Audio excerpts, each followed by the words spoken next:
I'm gonna turn this Lapis Lazuli into a very sharp knife. That is cutting like a dream. Oh, that's so thin. Why use a material that's extremely hard to work with? Because I'm on a quest to find out which material makes the best knife. I've tried everything from obsidian to meteorite and had results ranging from awesome to awful. So next on my hit list is Lapis Lazuli. This mineral is so blue, it's used to make paint and even enchant tools if you're nasty. So it's good at being blue, but is it any good at being a knife? Minecraft doesn't seem to think so. But what does Mojang know? I'm an adult and I can do whatever I want. Lapis Lazuli is also really hard, which means I should be able to sharpen it pretty well. However, it's definitely not easy to work with like metal is. Rocks tend to crack and break, something I had to learn to work around. Like many good projects, this one began on eBay. Lapis is quite rare, and to make a knife out of it, I'm going to need a pretty big piece of it. I watched eBay listings for a couple months, but everything was either too small or too expensive. So when I saw this listing, I got really excited. It was the perfect shape and size, high quality, and it was cheap too. But taking advantage of a stranger just didn't really sit right with me. So I sent him a message and told him how much it was really worth. Nah, I'm just kidding, I lowballed him. He accepted and shipped it the next day. What a Jimmy. I am excited about this. This bad boy is a chunder biscuit. Oh, whew, that is nice. This is a big piece. I'm told the little golden flakes in here are pyrite or fool's gold. So basically I'm rich. I've played my fair share of Minecraft in my day and mined plenty of Lapis Lazuli, but I've actually never seen it in real life. When I told my friend about this project, he said he didn't even know it was a real thing. What an idiot. It got me curious. How many of you guys are idiots too? Let me know down in the comments. Just say I'm an idiot. Wait, don't say I'm an idiot. Say that you're an idiot. Okay, that was about as good of a cut as I could ask for. What I like so far about this is that it is just solid blue. Like, even though this is paper thin, there's no light getting through it. So even when I sharpen this knife, it's gonna still be really dark blue, which is sick. I'm excited. Now, if I adjust the angle here, the Waterjet starts tilting there. Now, this is why you get the 5-axis Waterjet, ladies and gentlemen. Also, make sure to like and subscribe. We're trying to hit 20 million subs by the end of the month. All right, I don't want to brag or anything, but I eyeballed the shiz out of that. Look how thin this is. All right, I'm thinking this is our final shape here. You can see it's a nice Tonto shape. I don't know, something about these knife shapes I just enjoy. But also, I think it matches the crystal gemstone vibe that we have here. I think that's a good shape.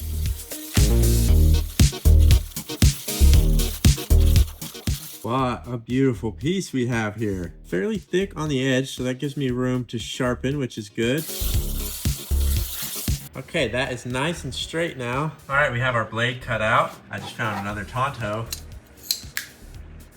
I mean, just look at that beautiful carving. So I'm here scrolling through Google for some inspiration for what shape to make the handle. I kind of like this. I think that's kind of perfect. This is a good shape. It's not too complex and crazy, but it's not too simple. I think it's a nice middle ground. All right, so I refined the handle shape a little bit. These lines are parallel to each other as well as these lines. That's what I call design language, ladies and gentlemen.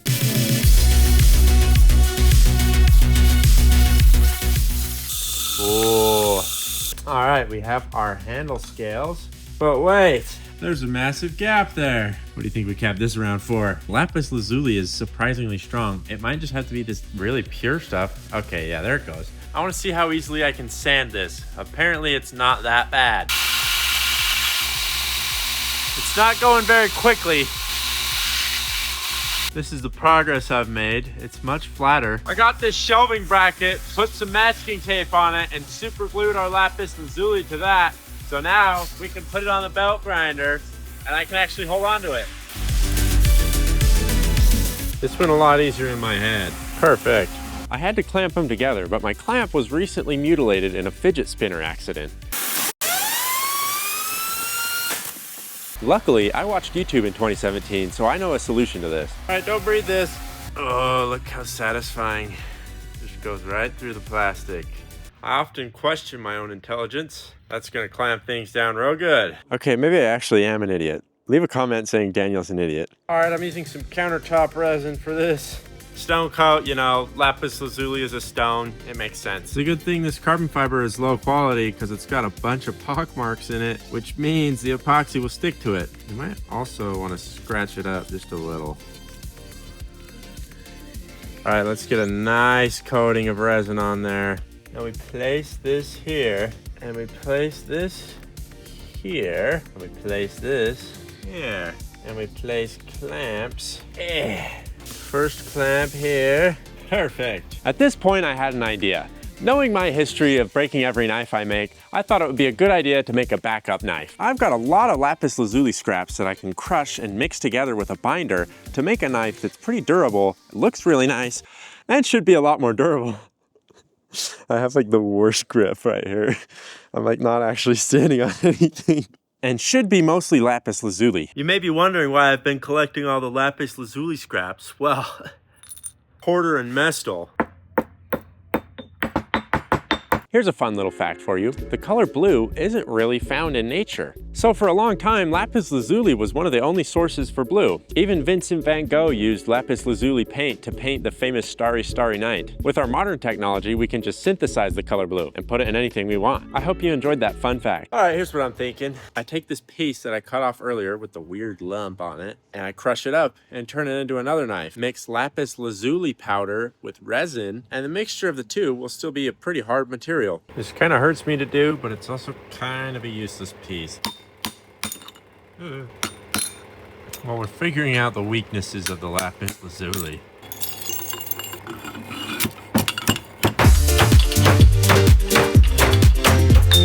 Oh no!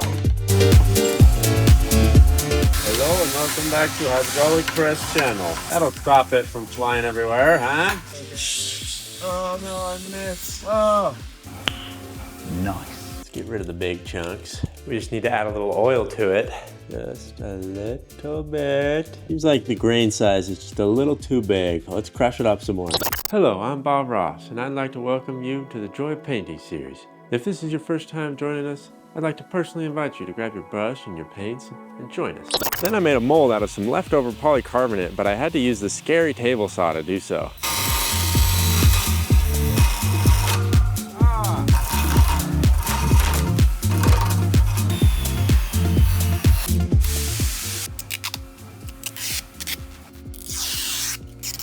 Then I glued all those pieces together and definitely didn't burn myself with the hot glue gun. Then it was resin pouring time. The fact that the Lapis Lazuli powder is a dark blue is a good sign. All right, bottoms up. Gonna save this for a side project. Thought today we'd do a little simple scene that I hope you'll enjoy. So let's start with a little 2-inch brush and a little bit of alizarin crimson. Now just get a little on there. Make a nice little X strokes. We have a beautiful, wow. I haven't even looked at this yet, really. Wow. This looks like mica pigment, but I made this with my own bare hands. Kind of looks like liquid lapis lazuli. It kind of keeps the grayish goldish pieces that you can see here, but it's liquid this time. Uh-oh, it's starting to solidify. I gotta hurry. Oh, so pretty. We have more here than I thought, which is good. What I can get out, I'm putting into the handle of this blade because the other lapis lazuli piece wasn't quite big enough to fill it. Oh no, getting the bottom off is gonna be a nightmare, especially since I didn't use any mold release. No way, that was the easiest removal of my life. And without even cleaning the brush, we'll grab a little lapis blue. Now I like lapis blue. It's a nice, soft color. Now don't mind the bits that fall on the floor. We'll sweep those little buggers up later. Wow, look at this. This is a beautiful piece here. This actually just looks like lapis lazuli.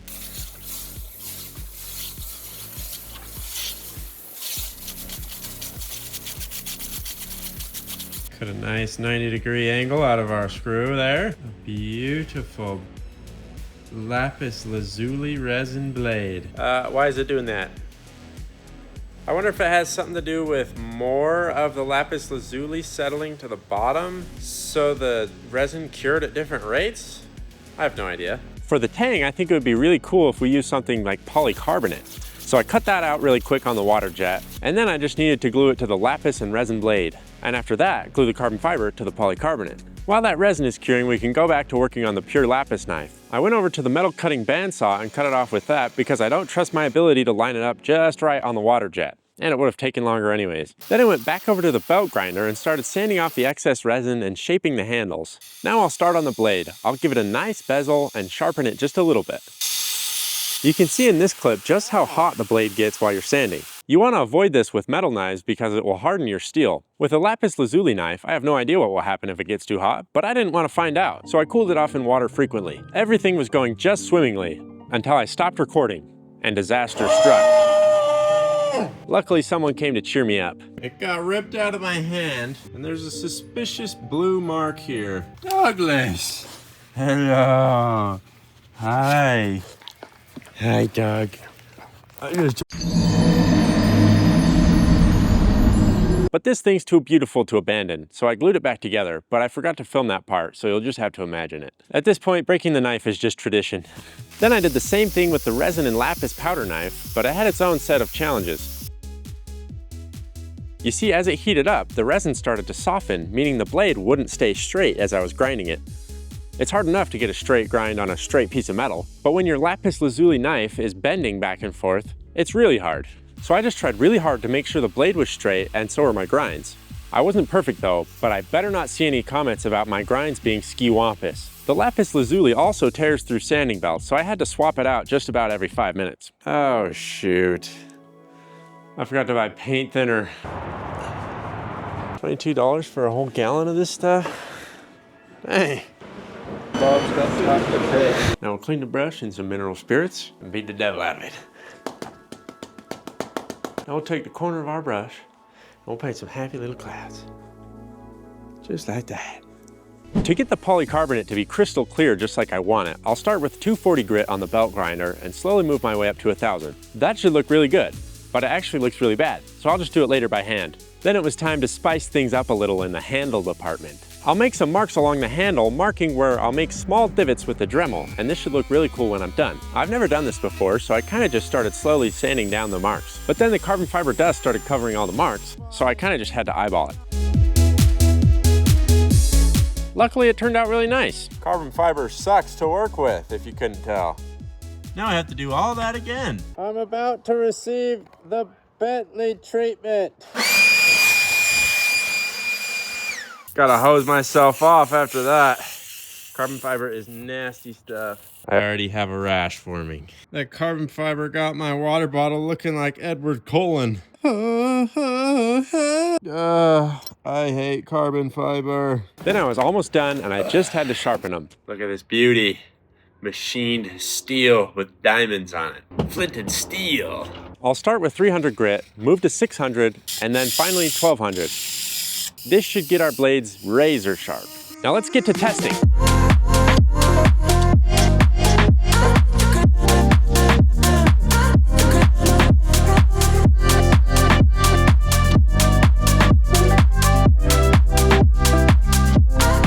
All right, these are nice and clear coated, looking rather dashing if I do say so myself. But there's one last step to do here on this knife.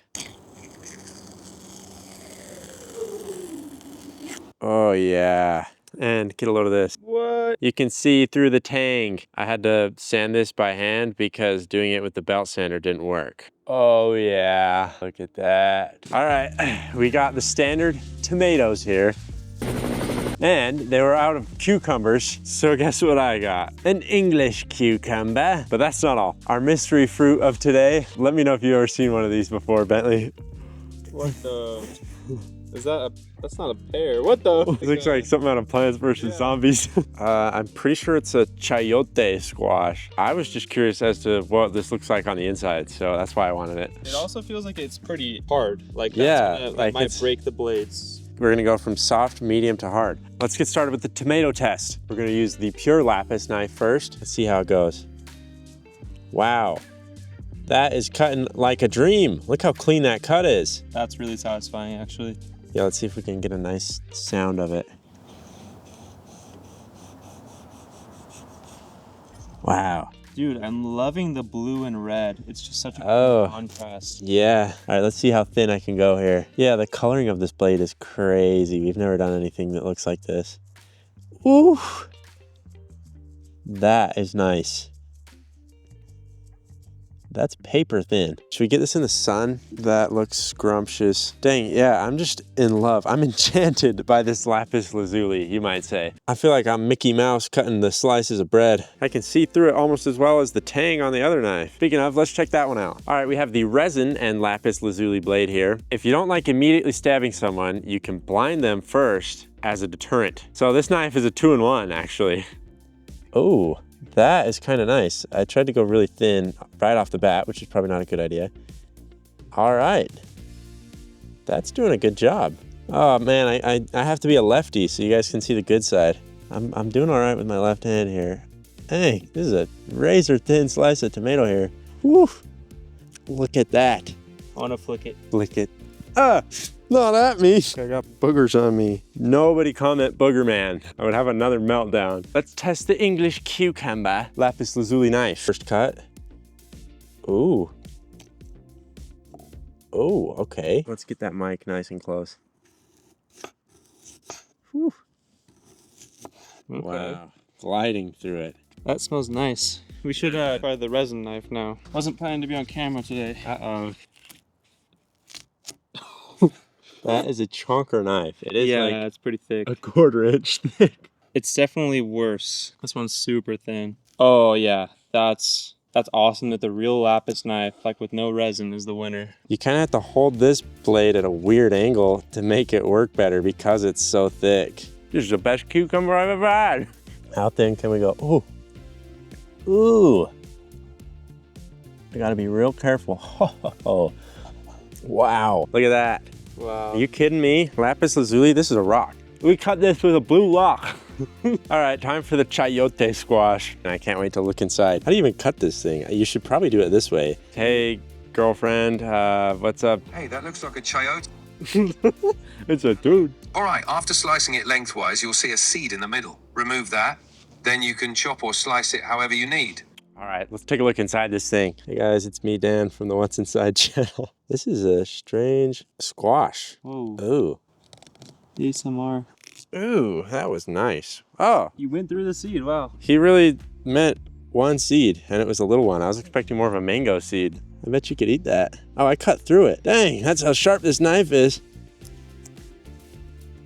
It's really soft. It's the most poisonous part of the plant. No! How does the resin and lapis lazuli knife do? It's warming up in the sunlight, and it's getting a little too flexible here. That's the biggest drawback of a resin and lapis lazuli knife, is that it doesn't work if you use it outside. Well, I'm highly satisfied with this lapis lazuli knife. 10 out of 10. Now we're just gonna add some little foothills. Some happy little foothills.